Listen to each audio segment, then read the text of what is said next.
Bonjour mes chers amis, soyez les bienvenus dans la session de préparation des concours d'accès aux facultés de la médecine et aux instituts supérieurs des professions infirmières et techniques de santé. On va commencer par le premier chapitre qui s'intitule Notions élémentaires. On va savoir certaines définitions qui vont nous aider à bien comprendre les chapitres ultérieurs. Dans le sommaire, on va voir que veut dire la matière organique, les glucides السكريات, les lipides الدهنيات, les protéines, les acides nucléiques, notion de métabolisme, structure de la cellule et flux de l'énergie. Commençons par la matière organique.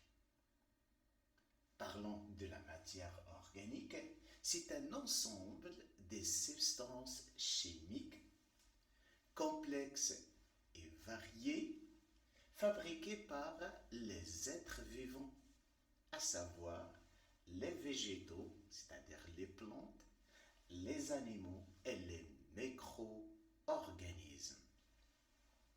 C'est une matière composée de 3 atomes, à savoir le carbone, l'hydrogène et l'oxygène. Donc on parle d'une matière organique.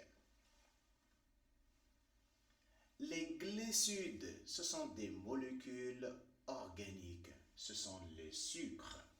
Ce sont des composés organiques ternaires, car ils se composent essentiellement de 3 atomes, de l'association de carbone, d'hydrogène et l'oxygène. Exemple d'un sucre simple le plus connu, c'est le glucose dont la formule chimique est C6H12O6. Le schéma montre la formule chimique du glucose. Cette formule est bien développée et cyclique. Elle montre clairement la disposition spatiale, c'est-à-dire dans l'espace, des différents atomes constitués de la molécule organique, c'est le glucose. Les lipides, autrement dit les graisses, les corps gras, ce sont des composés organiques ternaires composés essentiellement de carbone, d'hydrogène et l'oxygène, mais parfois, dans certains cas, ces lipides contiennent également de l'atome de phosphore, P, et de l'azote. Exemple d'un lipide, c'est le triglycéride. Autrement dit, c'est l'huile d'olive. Le schéma montre la formule chimique de triglycéride. Ce composé est constitué de l'association de 3 acides gras avec un alcool. L'alcool s'appelle le glycérol et les 3 acides gras sont acide palmitique, acide oléique, acide palmitique. Donc c'est une molécule qui est géante dont l'ensemble constitue un lipide qui s'appelle le triglycéride. Les protides, alprotidates, ce sont des composés quaternaires, c'est-à-dire elles sont formées de 4 atomes. Le carbone, l'hydrogène, l'oxygène et l'azote.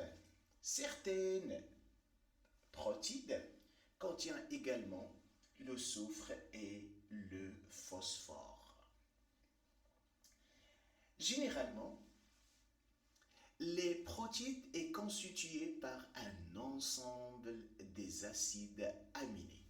Ces acides aminés sont associés par des liaisons qualifiées liaisons peptidiques, c'est-à-dire protides égale segment acide aminé.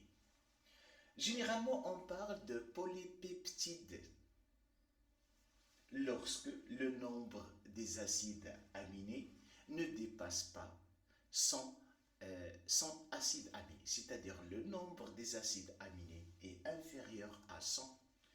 Lorsque le nombre des acides aminés dépasse 100 acides aminés, dans ce cas, on parle de protéines. Exemple de protéines, c'est l'insuline humaine. L'insuline humaine, c'est une protéine sécrétée par le pancréas dont le rôle essentiel c'est de réduire, diminuer la concentration de glucose dans le sang. Autrement dit, l'insuline est un protéine hypoglycémiante. Un protéine hypoglycémiante, c'est-à-dire elle décroît, elle diminue la concentration de glucose dans le plasma. Voilà la formule de l'insuline. En vérité, il est composé par deux chaînes des acides aminés. Une chaîne A composée de 21 acides aminés qui est associée avec une autre chaîne composée de 30 acides aminés. L'association de ces deux chaînes est assurée par des ponts, des sulfures, c'est-à-dire des ponts, des liaisons qui lient deux atomes de soufre. Dans ce cas, on parle de la formule de l'insuline. Autre matière organique, ce sont les acides nucléiques, al-ahmadu al-nawawiya. Ce sont des molécules organiques très longue chaîne d'atomes constituées de carbone, d'hydrogène, l'oxygène, le phosphore et l'azote. L'exemple le primordial de ces acides nucléiques, c'est la molécule d'ADN. C'est le support chimique de l'information génétique. ADN, c'est l'abréviation de l'acide désoxyribonucléique. Passons maintenant à la notion de métabolisme. Le métabolisme, c'est un ensemble de réactions chimiques qui sont présentes dans l'organisme et plus précisément dans la cellule. Et toute réaction chimique qui se produit au niveau de la cellule, on l'a qualifiée par réaction biochimique. Le métabolisme est constitué par deux mécanismes opposés. Le premier mécanisme, c'est l'anabolisme. Le deuxième, c'est le catabolisme. L'anabolisme, c'est l'ensemble des réactions biochimiques qui aboutissent à la formation des constituants de l'organisme, c'est-à-dire les constituants de la cellule. À partir de quoi? Des éléments digérés, des éléments venus de la transformation des molécules au niveau de l'appareil digestif. Ces petites molécules s'appellent les nutriments. Donc c'est l'anabolisme. Le catabolisme, c'est l'ensemble des réactions biochimiques Mais cette fois-ci, ces réactions permettent la dégradation de substances organiques qui permettent d'éliminer des substances ou bien de produire de l'énergie de l'organisme. À retenir, métabolisme égale anabolisme plus catabolisme.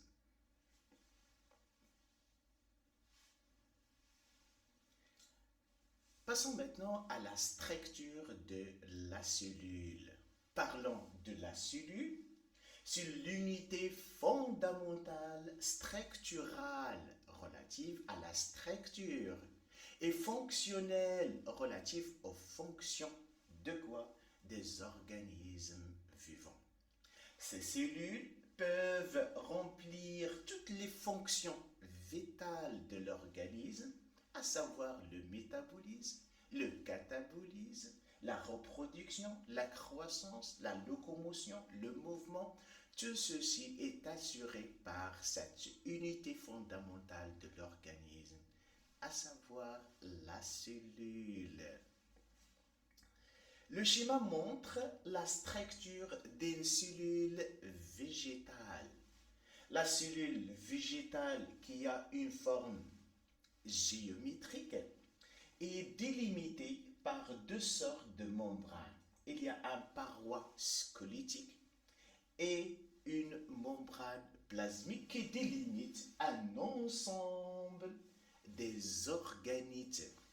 Parmi ces organites, il y a l'appareil de Golgi, le noyau, la vacuole, il y a le hyaloplasme, c'est l'endroit où se trouvent ces organites, le réticulum endoplasmique, la mitochondrie, le chloroplaste. Tout ceci, ce sont des organites.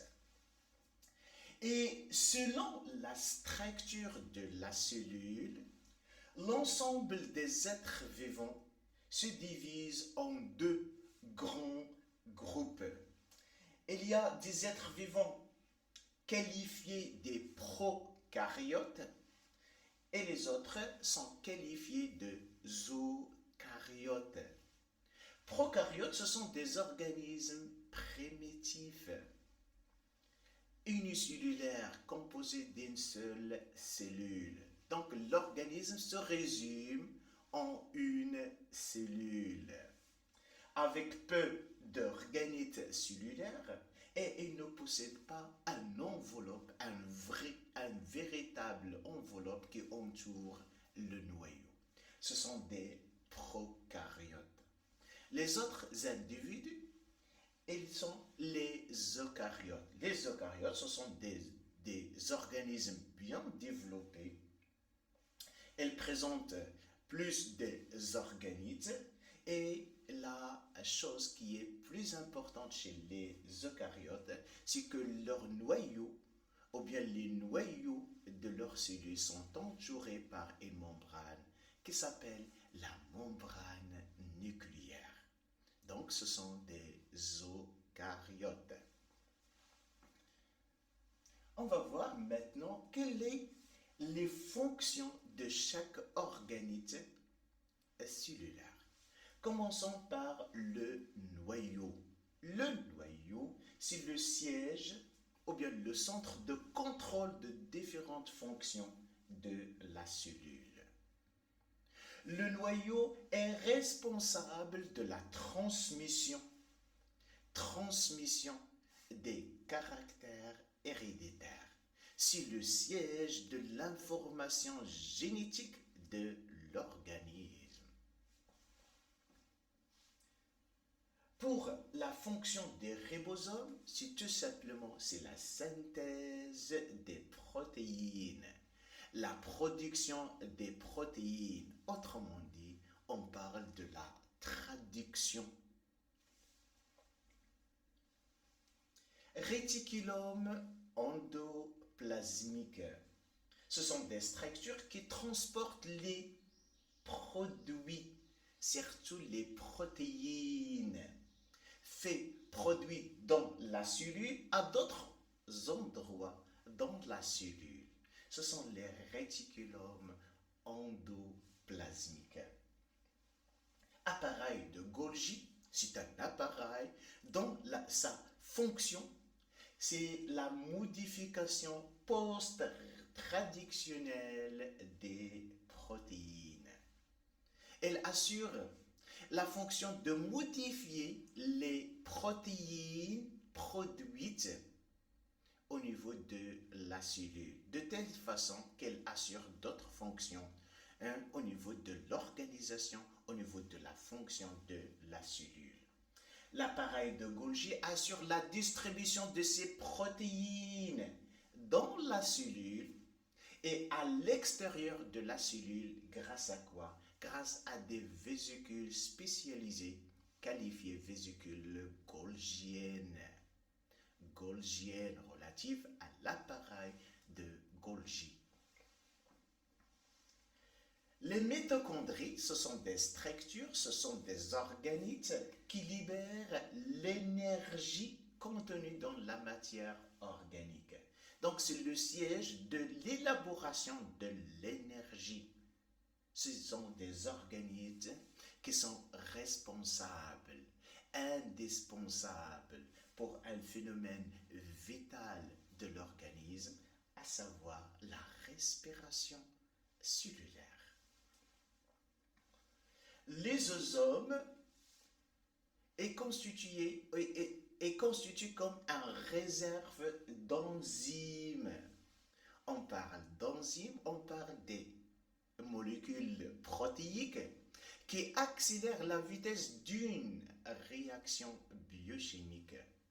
Donc l'ésosome, c'est un ensemble des enzymes qui digèrent la nourriture et les cellules mortes, ou bien les bactéries au niveau du cytoplasme de la cellule. La vacuole, c'est un organisme qui se trouve uniquement chez la cellule végétale. Une des spécificités de quoi? De la cellule végétale. Elle assure le stockage et la dégradation des déchets. Les vacuoles, ce sont des réserves. Elles accumulent des réserves de sucre, de l'eau, des sels minéraux, des protéines et autres. Ce sont les vacuoles.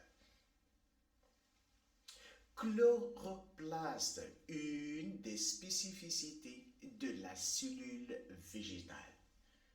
Elle assure ce qu'on appelle la photosynthèse, donc c'est-à-dire la transformation de l'énergie lumineuse qui vient du soleil en énergie organique. Autrement dit, on parle d'une énergie chimique. Chez les végétaux et les végétaux chlorophylliens, c'est-à-dire les plantes qui sont vertes, les plantes qui possèdent un pigment qui leur donne leur coloration verte, à savoir la chlorophylle ou bien le chlorophylle.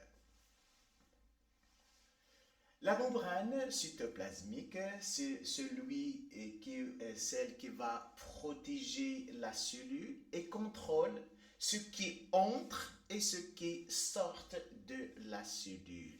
C'est la membrane plasmique. Il y a une autre membrane, c'est la paroi squelettique qui se trouve uniquement sur la cellule végétale et qui donne sa forme rigide. Elle assure la rigidification relative à une forme qui est bien rigide. On parle d'une paroi squelettique, c'est-à-dire le squelette de la cellule végétale.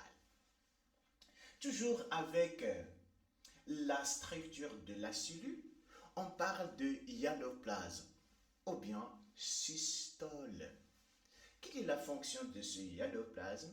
Donc c'est un milieu, un endroit où se trouvent ou bien répartissent les différents organites de la cellule. Le cytoplasme, tout simplement, c'est le hyaloplasme plus les organites. L'association de ces deux complexes, c'est-à-dire les organites et l'hyaloplasme, dans ce qu'on appelle le cytoplasme. Passons maintenant au flux de l'énergie. Les végétaux chlorophylliens, c'est-à-dire les plantes vertes, les plantes qui possèdent le pigment de chlorophylle, ce sont des producteurs car elles sont capables d'effectuer un phénomène vital qui s'appelle la photosynthèse. À partir de cette photosynthèse, les végétaux chlorophylliens, donc, ils synthétisent leur matière organique. Elles sont autotrophes de diétotardia. Par contre, les consommateurs, ce sont les organismes ou bien les êtres qui consomment les matières organiques. Autrement dit, on parle des consommateurs, ce sont les animaux, sont incapables de synthétiser cette matière organique. Donc, ce sont des hétérotrophes, c'est-à-dire pour leur développement, pour leur croissance, ils ont besoin de consommer la matière organique produite par les producteurs. Ce sont des hétérotrophes. Donc, l'énergie rayonnante des soleils, l'énergie lumineuse qui vient des soleils, les rayons solaires, captée par les végétaux chlorophylliens, captée par la cellule végétale et se transforme, cette énergie lumineuse se transforme avec un ensemble de réactions à une matière organique. Et cette matière organique est transformée suite à la prédation, suite à la consommation, aux consommateurs ou bien aux décomposeurs. Ce sont des êtres qui sont capables de décomposer la matière organique. Dans ce cas, on parle d'un transfert de l'énergie et transfert aussi de la matière. Le schéma montre clairement deux phénomènes vitaux. La photosynthèse, un phénomène qui s'observe chez les végétaux chlorophylliens, qui absorbe la lumière, les rayons lumineux, les rayons solaires, l'énergie lumineuse, et il absorbe aussi l'eau et les sels minéraux. Après un ensemble de réactions, ces végétaux sont devenus capables de produire les molécules organiques avec un dégagement de O2. Ces deux types de molécules organiques et O2, on parle de l'oxydation, entrent dans une réaction, c'est l'oxydation au niveau de la mitochondrie, dont le produit de cette réaction biochimique, c'est la production de l'énergie. Et suite à cette production de l'énergie, il y a aussi rejet de H2O et CO2. On parle de la respiration cellulaire. Donc, comme vous voyez, la photosynthèse et la respiration cellulaire, ce sont des phénomènes dont la chose qui est plus remarquable, dans ces phénomènes, il y a échange gazeux, mais d'une façon antagoniste. La photosynthèse, il y a absorption de CO2 et rejet de O2. La respiration, c'est l'absorption de O2 et le rejet de CO2. Chers amis, merci de votre attention. À la prochaine.